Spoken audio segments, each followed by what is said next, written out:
Hi guys, आज हम पढ़ेंगे बातिक शोथ का लक्षण। तो जो त्रिशोथीय अध्याय है यानी कि चरक संहिता के सूत्र स्थान का 18 चैप्टर है। त्रिशोथीय अध्याय उसका जो 9th श्लोक है उसमें और 10th श्लोक में वर्णित है वातिक शोथ के लक्षण।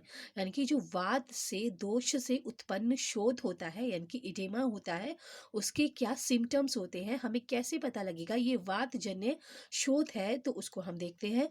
श्लोक पर आते हैं। शूयन्ते यस्य गात्राणि स्वपन्ति वृजन्ति च पीडिता अन्न उन्नमन अत्याशु बात शोथम तमादिशेत। इसका रेफरेंस है चरक संहिता के सूत्र स्थान के 18 चैप्टर का 9th श्लोक। तो शुवंते यस्य गात्राणि, जब शोथ गात्र मतलब शरीर में उत्पन्न हो जाता है तो उससे स्वपन्ति मतलब शून्यता, शून्यता, रुजंती मतलब पीड़ा, रुजा यानी कि वेदना, और पीड़ितो अन्न उन्नमन अत्याशु, जब उसे हम हाथ से दबाते हैं तो दब जाने पर वो शीघ्र ही पुनः उठ जाता है। आशु मतलब शीघ्र, उन्नमन मतलब उठ जाता है, पीड़िती मतलब दबाने पर, तो दबाने पर वो शीघ्र ही उठ जाता है।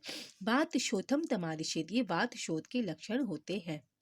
ठीक है, तो इसके श्लोक के मीनिंग को एक बार पढ़ लेते हैं। जिस पुरुष की गात्र शोथ युक्त और शून्य हो गए हो, गात्र मतलब शरीर, शोथ युक्त हो गया और शून्य हो गए हो, ऐसा प्रतीत हो तथा वेदना युक्त हो, वेदना युक्त हो मतलब उसमें पीड़ा होती हो, शोथ को हाथ से दबाया जाए तो दब जाए पर शीघ्र ही पुनः उठ जाए।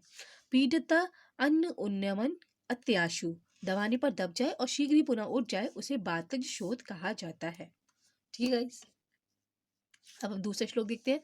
यश चा अपि अरुण वर्णाभा शोथो नक्तम प्रणश्यति स्नेहो उष्ण मर्दनाभ्याम च प्रणश्यते साचा बातिका।